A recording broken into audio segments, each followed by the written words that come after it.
perkembangan yang saat ini sangat luar biasa. Ini memang kita dituntut untuk lebih bisa memahami ya bagaimana anak didik kita. Sebenarnya sudah sangat luar biasa pengorbanan atau tanggung jawabnya guru kepada murid-muridnya, sudah seperti anaknya sendiri, sudah sangat luar biasa bagaimana masuknya ke ruang-ruang kehidupan mereka kan itu Pak. Kita siap aja Pak untuk menerima siapapun ya, atau persoalan apapun dari masyarakat terutama guru. Kalau memang ini harus diadukan ke kami ya kita akan terima. Syukur-syukur nanti kita bisa membantu dan memfasilitasi persoalan-persoalan hukum yang terjadi di antara mereka. Profesi guru itu ada sangat mulia. Bagaimana kita tetap harus menjaga marwahnya seorang guru, ya. Dan seorang guru ini juga jelas dilindungi sama undang-undang, dan juga jelas pemerintah juga sangat memberikan perhatian kepada guru. Tetap semangat dan terus memberikan ilmu yang terbaik, memberikan pengajaran yang terbaik kepada anak-anak kita, karena bagaimanapun itu adalah masa depan bangsa, bagaimanapun itu adalah salah satu kader-kader bangsa, aset bangsa untuk Indonesia masa yang akan datang.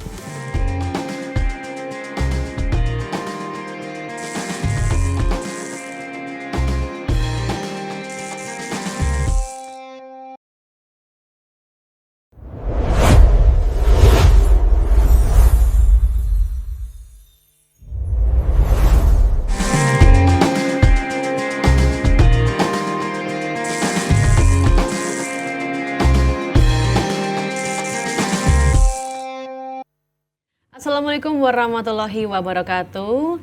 Dulu-dulu Jawa Timur, bagaimana kabarnya? Senang sekali saya Karin Sem dapat hadir bersama dengan program spesial yakni podcast Jatim Channel DPRD Provinsi Jawa Timur, Ngobrol Bareng Dewan atau Ngode. Di mana di program ini selalu kita membahas masalah-masalah yang ada di Jawa Timur dan tentunya bersama dengan narasumber dari anggota Dewan. Dan tentunya di kesempatan kali ini telah hadir sosok yang luar biasa yang sudah tidak asing tentunya. Beliau adalah anggota Komisi A DPRD Provinsi Jawa Timur, di mana berasal dari Dapil Jatim 10 meliputi Mojokerto, Jombang, dan dari fraksi Golkar. Langsung saja kita sapa Bapak Sumardi SHMH. Assalamualaikum Pak Sumardi. Waalaikumsalam Mbak Sam.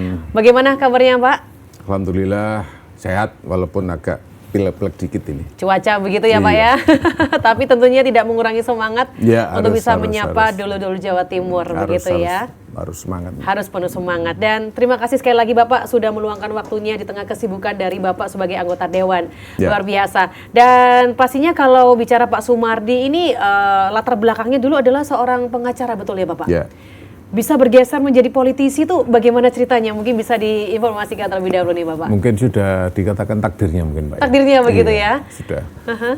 Ibaratnya kita sekolah Mbak, ya kelas 1 sampai kelas 6, ini sudah selesai, ini beranjak ke SMP, SMP selesai ke SMA. Mungkin seperti itu Pak prosesnya. Jadi kita sudah diberikan jalan hidup dan juga ditakdirkan pada saat nanti harus bagaimana, ya kita ikuti aja Pak. Mungkin ini pengabdian juga kan ini. Pengabdian, betul. Seperti topik kita hari ini juga Pak, pengabdian dari seorang guru, begitu ya. Karena memang topik kita hari ini adalah mengangkat soal guru yang dimana niat mendidik tapi takut dipenjara. Komisi A beri solusi. Ini sangat luar biasa. Apalagi kalau kita tahu kondisi saat ini adalah lagi sibuk-sibuknya SPMB Bapak. Jadi banyak murid-murid yang orang tua khususnya ya, yang mencarikan murid anak-anaknya sekolah dan guru-guru pun nantinya akan menerima murid-murid baru yang siap untuk dididik. Kalau bicara soal guru, ini merupakan sebuah pengabdian yang bisa dikatakan tanpa tanda jasa.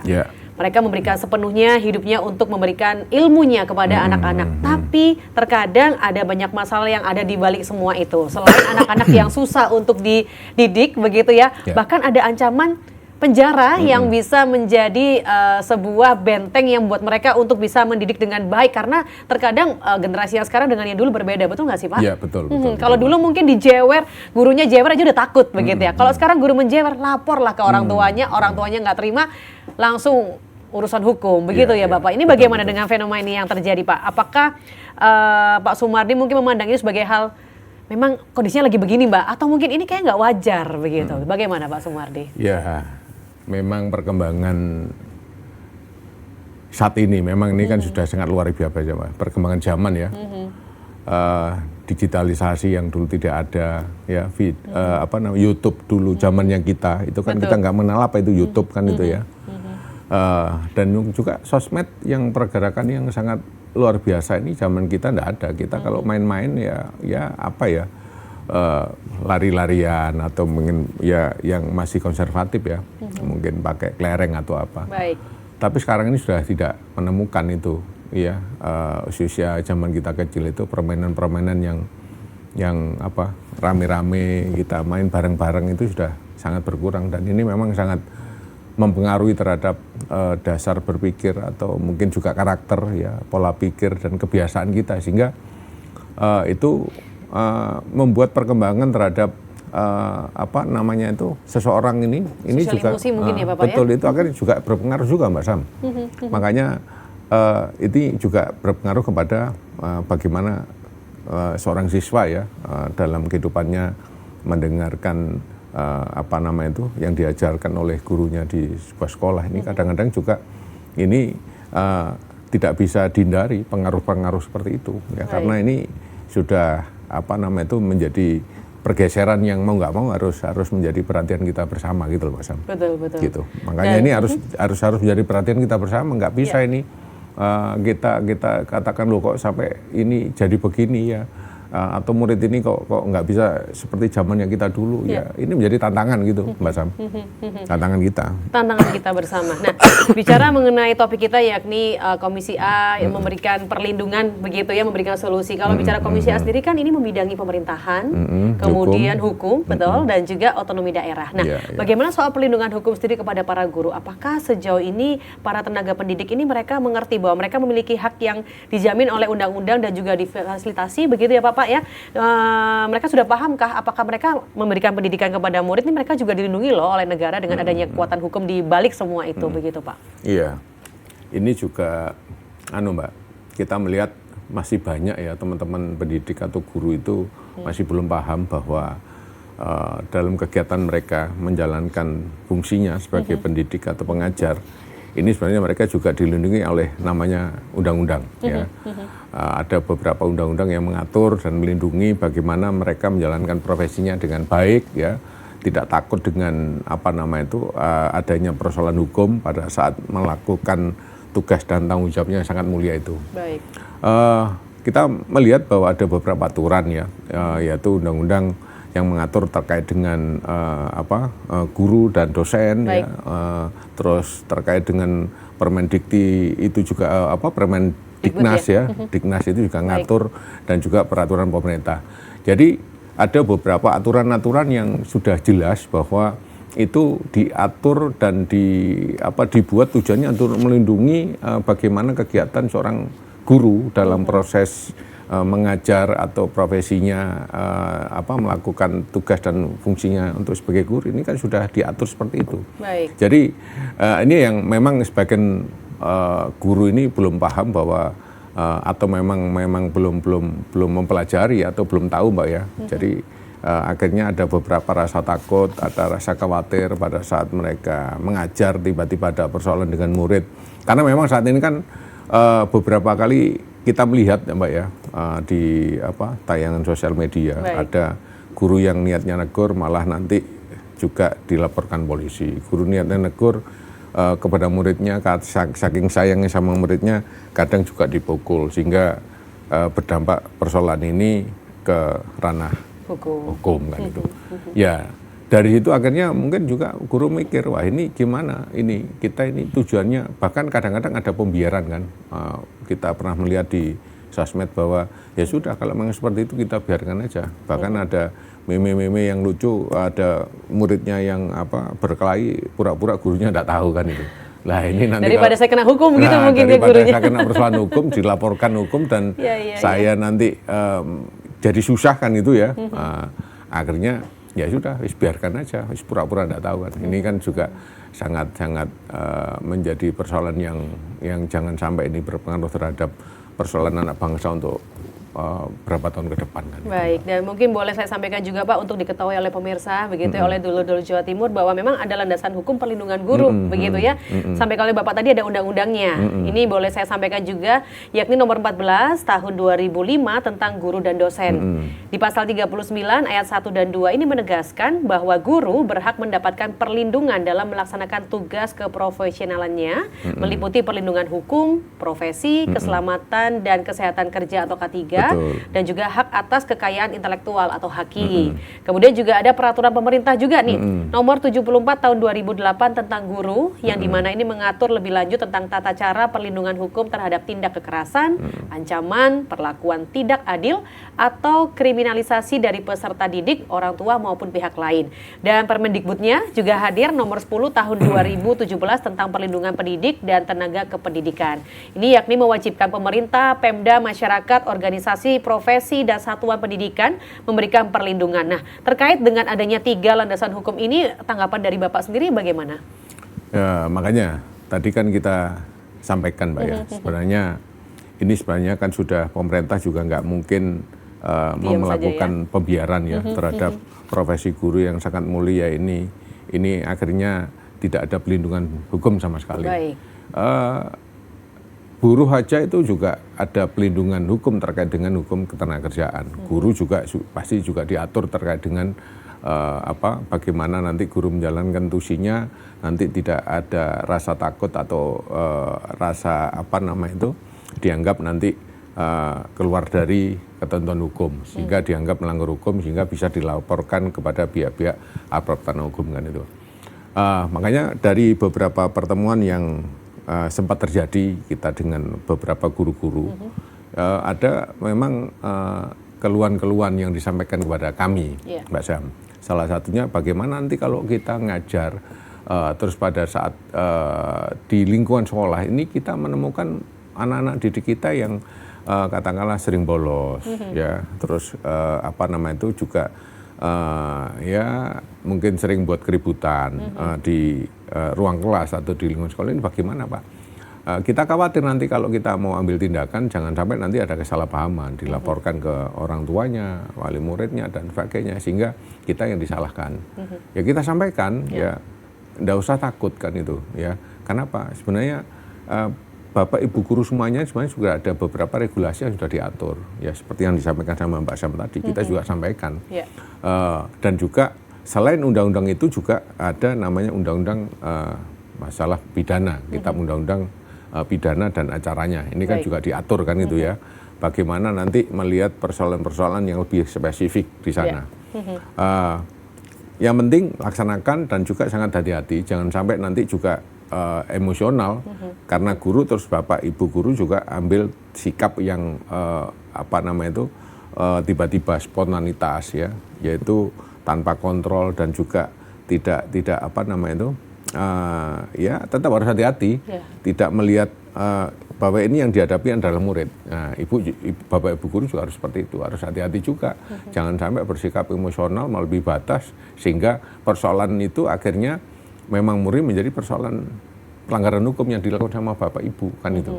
Nah, ini memang saat ini dunia yang perkembangan yang saat ini sangat luar biasa. Ini memang kita dituntut untuk lebih bisa memahami ya bagaimana anak didik kita, memahami bagaimana persoalan-persoalan anak didik kita dan juga persoalan yang terjadi pada saat itu. Ini juga bagaimana harus disikapi secara bijaksana, tetap harus sabar kan itu, jangan langsung tiba-tiba emosi terus ditampar begitu aja tanpa alasan. Nah ini yang akhirnya berdampak pelanggaran hukum kan. Baik. Itu. Mungkin bisa disampaikan contohnya mungkin seperti apa Pak? Yang mungkin hukuman yang bisa diberikan oleh guru kepada siswanya yang dimana gurunya juga aman, siswanya pun juga aman begitu Bapak? Menurut dari kacamata ya Bapak. Paling tidak melihat kalau persoalan di sekolah-sekolah baik di lingkungan sekolah ini kan sekolah SMP, SMA atau SD ini kan ya kadang-kadang kenakalannya anak-anak sekolah itu ya sebenarnya kan kalau katakanlah terjadi perkelahian atau apa mungkin bisa diselesaikan, dipanggil, difungsikan dengan guru BP dulu Mbak ya, guru BP atau mungkin wali kesiswaan atau mungkin wali muridnya atau mungkin kita ajak komunikasi ya, kita bagaimana membangun komunikasi dengan mereka dengan baik kan itu. Kita ajari mereka, kita ada edukasi mereka juga, jangan sikapi dengan tiba-tiba bagaimana kita ambil sikap mungkin nempeleng atau nampar atau bahkan membentak ya kan. Bagaimanapun itu anak didik kita, ya memang harus kesabaran ini kan juga harus lebih ekstra kan gitu Mbak Sam ya. Supaya nanti anak didik kita ini ya memang proses untuk mendidik kan nggak bisa instan ya. Kalau sampai terjadi persoalan di antara mereka, ya mau nggak mau kita kasih surat peringatan, ya kan?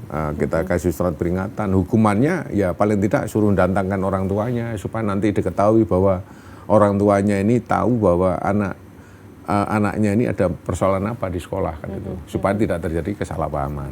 Tiba-tiba tidak dilakukan itu, terus akhirnya nanti orang tuanya mendapatkan laporan sepihak dari anaknya, sehingga yang dilihat adalah kesalahan yang disampaikan sama anaknya. Ini kan jangan sampai terjadi. Baik. Nah, kalau mungkin Pak masalahnya sudah terlanjur terjadi, begitu ya, kemudian sudah dilaporkan juga ke ranah hukum, kira-kira langkah apa yang bisa dilakukan? Apakah mungkin dengan berkolaborasi menjadi jalur restoratif justice Pak, atau RJ itu? Dengan Undang-Undang KUHP yang baru, nomor 1 tahun 2025 ya, itu kemungkinan saat ini memang peluang untuk restorasi justice atau RJ itu sangat dimungkinkan, Mbak. Yang penting nanti bagaimana kedua belah pihak ini juga bisa saling ketemu, kita dimediasi untuk bisa saling memahami persoalan masing-masing, sehingga bahwa memang ini ada saling menerima ya, saling menerima. Itu nanti mungkin bisa dilakukan proses RJ ya, restoratif justice. Tetap nanti juga dilakukan proses yang nanti dari pihak aparat penegak hukum, bagaimana petunjuk-petunjuknya. Makanya kalau sampai terjadi seperti itu ya, dari seorang guru ya, baik Bapak Ibu guru ya, paling tidak yang penting koordinasi dengan pihak-pihak yang terkait ya, mungkin dengan pihak sekolahnya, dengan pimpinan sekolahnya kan itu. Atau kalau memang ini belum bisa menyelesaikan, ini kan biasanya kan juga ada organisasi guru ya, ada PGRI dan juga dari beberapa organisasi guru kan ada Mbak, ya. Bisa mengkomunikasikan dengan induk organisasinya, mungkin ada tim advokasinya yang bisa membantu menjembatani atau membantu untuk memediasi atau mengawal terkait dengan persoalan hukum yang sudah dilakukan proses di aparat penegak hukum, supaya nanti jelaskan ada pihak-pihak yang bisa memberikan pendampingan hukum dan juga memberikan advis hukum terkait dengan persoalan yang sudah berjalan. Kalau memang tidak ada atau mungkin dari apa yang saya sampaikan tadi di internal sekolah mungkin takut juga karena mungkin yang dihadapi nanti ini biasnya dampaknya ke sekolah atau bagaimana, ya mungkin bisa mencoba untuk mencari lembaga bantuan hukum di luar dari itu. Kan sekarang ini kan banyak Mbak ya, kantor-kantor hukum yang pro bono ya, mungkin LBH atau mungkin lembaga bantuan hukum yang ada mungkin bisa itu saat ini banyak yang bisa membantu ya. Apalagi sekarang ini banyak lembaga bantuan hukum yang sudah terverifikasi dan akreditasi, yang betul-betul mendapatkan tugas dari negara untuk membantu persoalan-persoalan hukum di semua masyarakat, baik yang masyarakat guru, masyarakat apa ya, itu sekarang kan sudah ada beberapa lembaga yang bantuan hukum yang memang mendapatkan amanah dari negara untuk bisa melakukan tusinya sebagai lembaga hukum yang lolos verifikasi atau akreditasi untuk bisa melakukan tusinya membantu masyarakat, termasuk para guru-guru itu, Pak. Kalau semisal mereka langsung ke Komisi A gitu, apakah bisa Pak, Komisi A DPRD Jawa Timur? Kita siap aja Pak untuk menerima siapapun ya, atau persoalan apapun dari masyarakat terutama guru. Kalau memang ini harus diadukan ke kami, ya kita akan terima dengan baik ya, kita akan dengarkan dengan baik. Syukur-syukur nanti kita bisa membantu dan memfasilitasi persoalan-persoalan hukum yang terjadi di antara mereka. Tapi kita berharap jangan sampai nanti ya ini menjadi menjadi persoalan yang tren ya. Wah ini nanti kita bisa adukan ke Komisi A atau kita bisa minta bantuan ke sana. Ini nanti kan juga akan mempengaruhi Mbak ya dunia pendidikan. Tapi yang penting kita siap lah Mbak ya. Mudah-mudahan nanti persoalan persoalan-persoalan seperti itu kita juga siap untuk menerima, untuk membantu menyelesaikan supaya nanti ketemu titiknya, kita ketemu solusinya bagaimana supaya nanti tidak sampai menjadi dampak di dunia pendidikan yang ada di Jawa Timur atau di negeri kita inilah. Mungkin saya ingin bertanya Pak, jika sejauh ini apakah banyak masalah terkait guru begitu yang sampai berurusan dengan hukum yang sampai ke Komisi A, dan mungkin daerah mana Pak yang sering mendapatkan hal tersebut? Alhamdulillah sampai saat ini belum sampai datang ke Komisi A secara langsung Mbak Sam. Cuma kalau kepada kami, kepada pribadi-pribadi itu kita sudah melakukan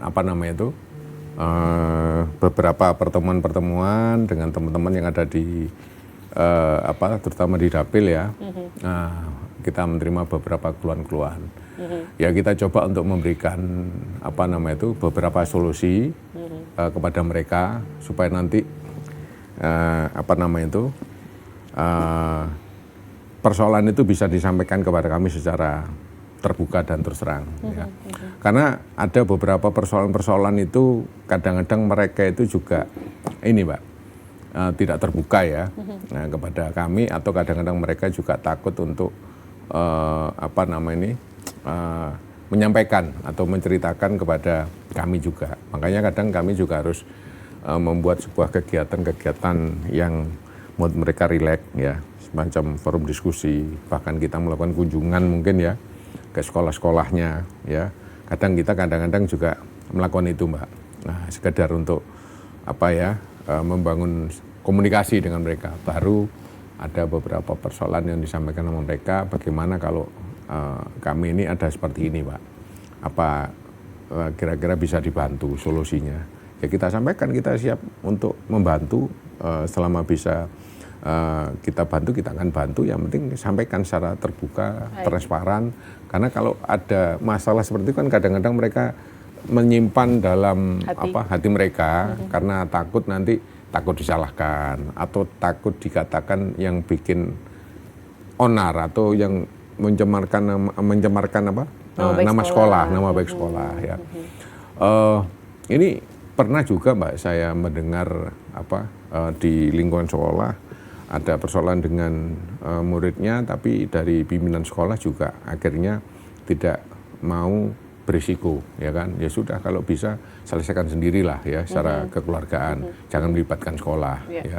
Ya memang itu baik, memang itu bijak, tapi kan juga saya rasa juga mungkin kurang pas juga kan itu Mbak ya. Pimpinan menyampaikan seperti itu, mengembalikan persoalan yang terjadi kepada masing-masing.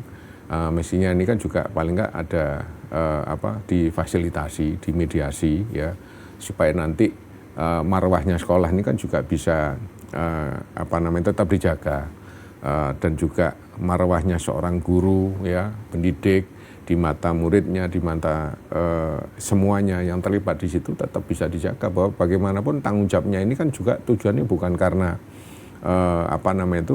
semata-mata karena dia karena sakit hati atau karena tidak suka dengan muridnya itu kan.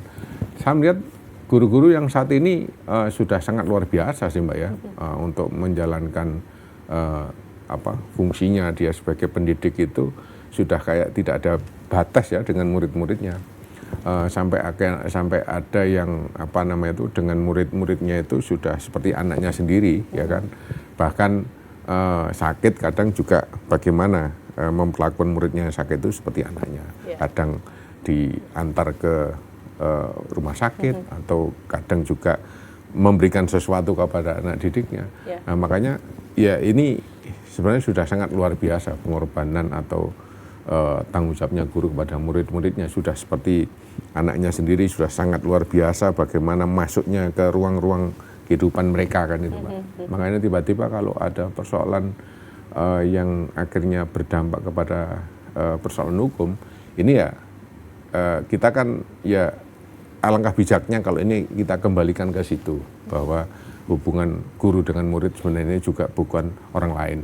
Ya kalau bisa diselesaikan secara kekeluargaan, dihindari persoalan hukum, walaupun guru juga sebenarnya kalau bicara masalah imunitas juga punya landasan hukum, bahwa dalam melakukan pekerjaan ini guru-guru ini juga dilindungi sama hukum, juga dilindungi sama pemerintah kan itu. Cuma selama ini kan banyak yang belum tahu ya, belum paham terkait dengan masalah itu. Ya sudah, kita juga kita sampaikan, kita sosialisasikan supaya memang ini.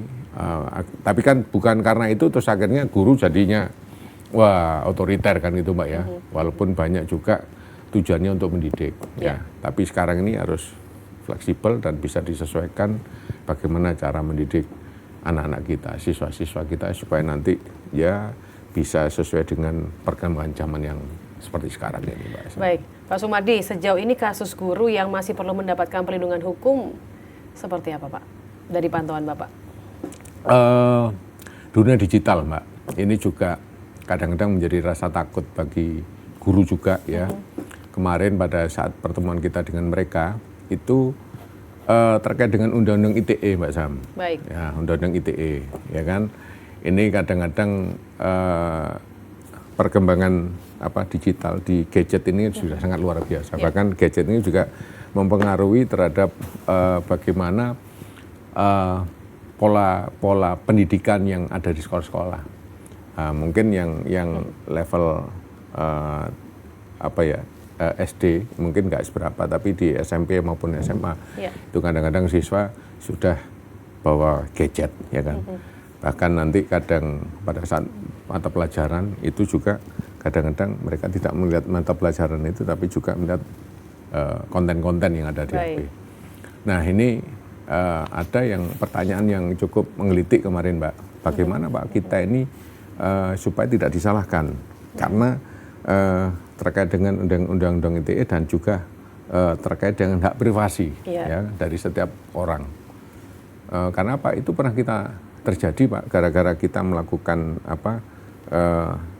melakukan sidak dan menemukan konten-konten yang sensitif di HP anak didik kita. Kita ini malah dilaporkan sama pihak aparat berwajib. Nah, padahal kita nggak punya maksud apapun kan itu. Nah, ini gimana Pak ini? Nah, akhirnya ini menjadi persoalan hukum Pak.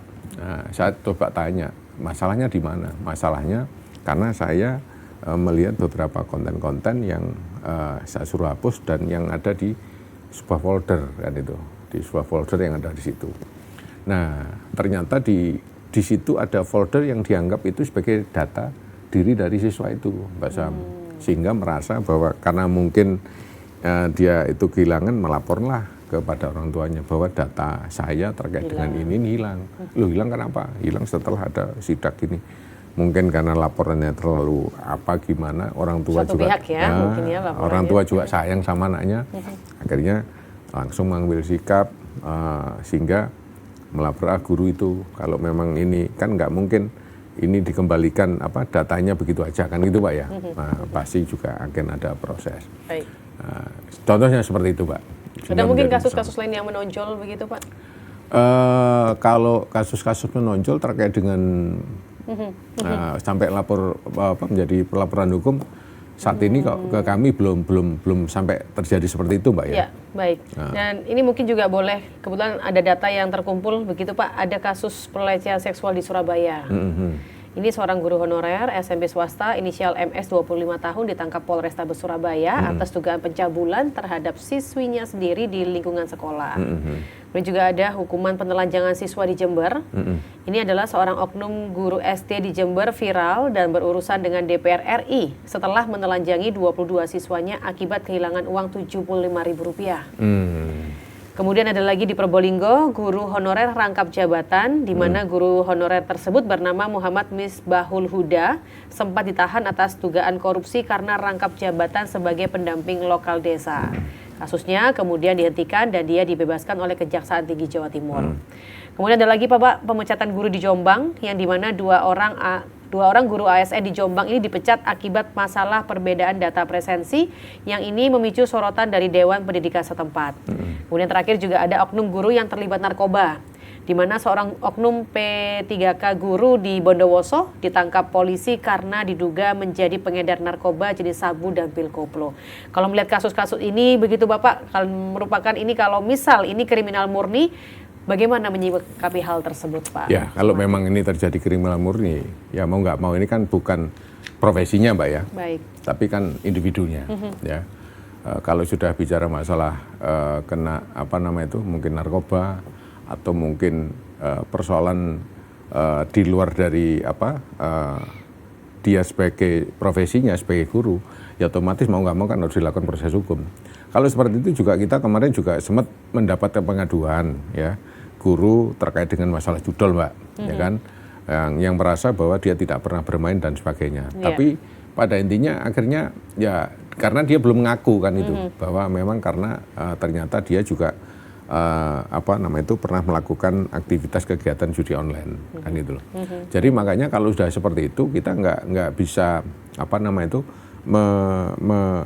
menyalahkan ya profesinya, tapi kita melihat ya orangnya ini memang kalau memang salah ya harus dilakukan proses sesuai dengan aturan hukum yang berlaku kan itu, Pak, karena supaya nanti tidak berpengaruh terhadap anak didiknya juga ya, apalagi terkait yang disampaikan Mbak Sam terkait dengan pelecehan ya kan, terkait dengan pelecehan seksual ya ini sudah manusianya yang sudah tidak benar kan itu ya. Saya lebih sepakat kalau itu nanti dilakukan proses hukum kan itu, karena jangan sampai itu nanti berpengaruh terhadap profesi seorang guru, bahkan juga memberikan rasa tidak aman kepada murid-muridnya, bahkan bisa menjadi traumatis ya terhadap murid-murid yang ada di sekolah itu, bahkan juga kepada yang lain kan itu. Ya, betul. Saya dulu juga pernah nangani seperti itu, Mbak, sampai tapi dulu ya sebelum saya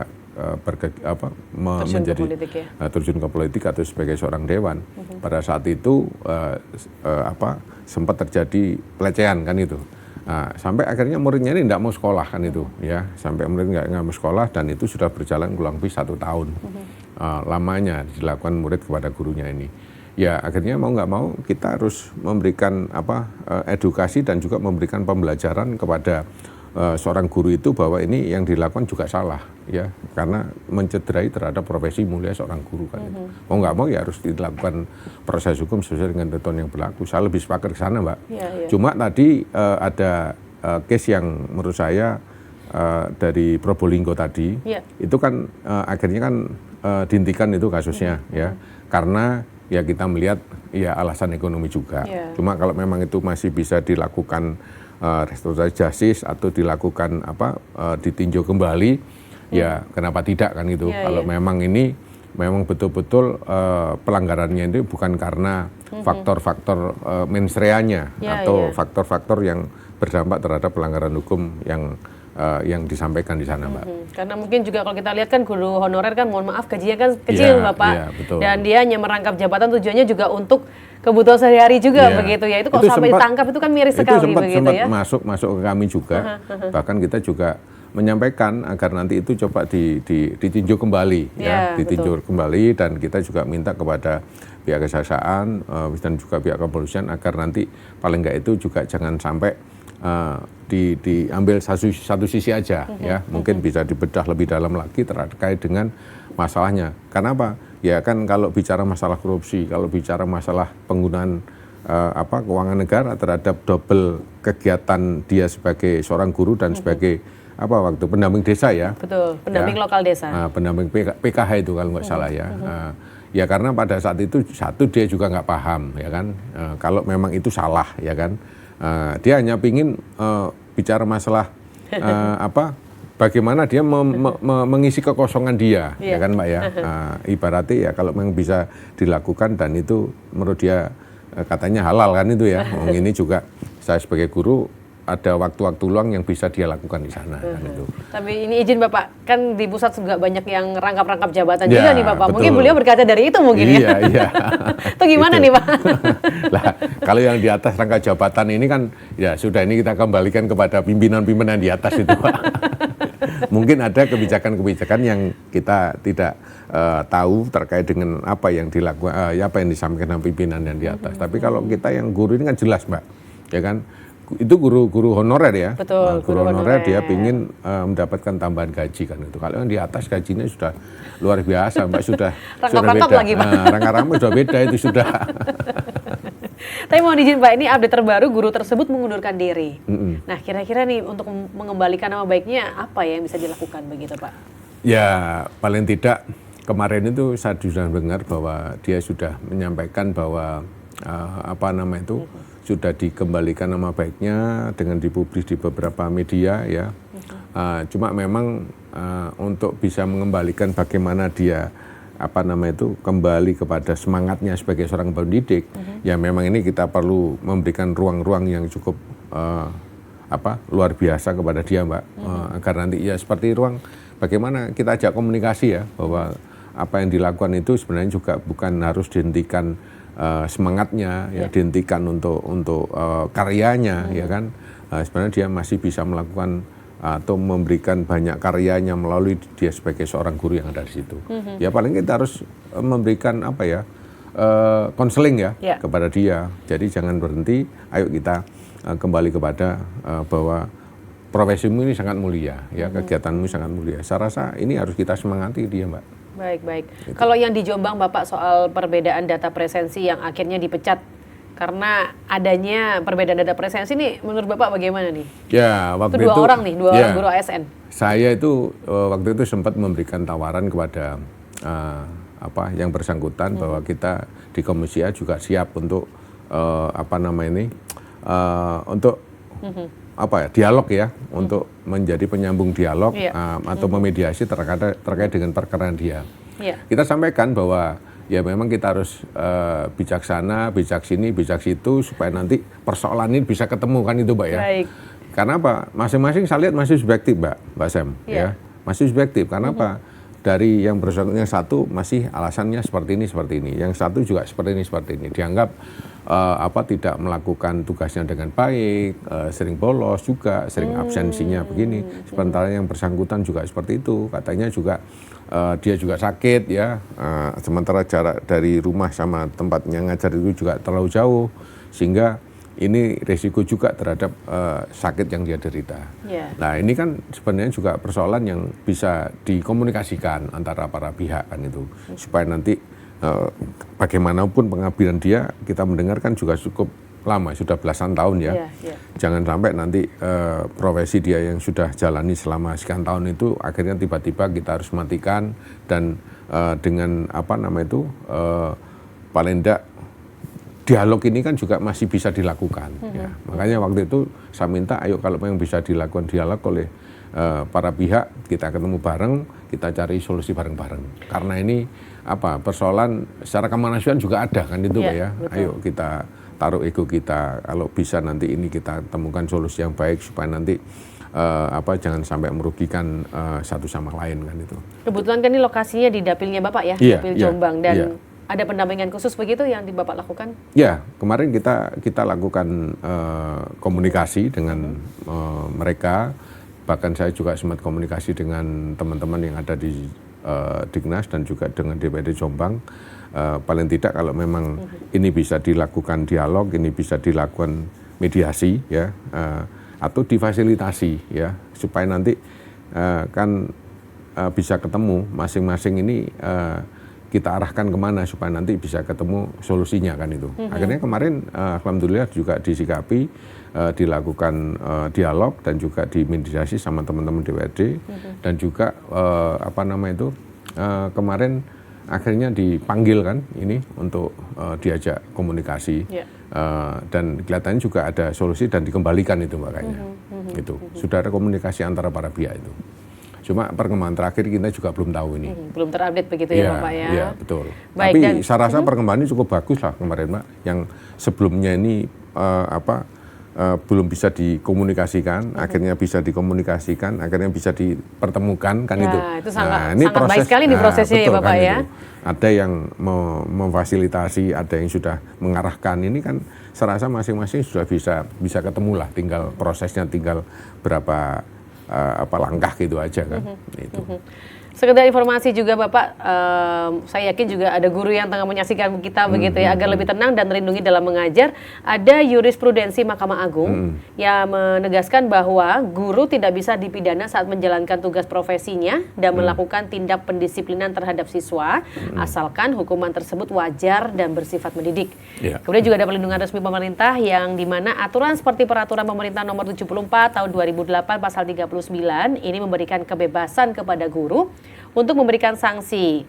Selain itu, Kementerian Pendidikan Dasar dan Menengah juga telah menjalin nota kesepahaman dengan Polri agar sengketa terkait pendidikan bisa diselesaikan secara damai melalui keadilan restoratif, bukan langsung ke ranah pidana. Yeah. Nah, terkait tersebut mungkin bisa dijelaskan Pak kepada para tenaga pendidik supaya mereka juga merasa aman dengan adanya jurisprudensi Mahkamah Agung ini. Iya, makanya tadi kan sudah kita sampaikan Mbak Sam kepada teman-teman guru secara keseluruhan, tetap jalankan fungsinya dengan baik dan ajari semua apa yang menjadi ilmu dari Bapak Guru sesuai dengan kurikulum, ajarkan kepada anak didik kita dengan baik, ya.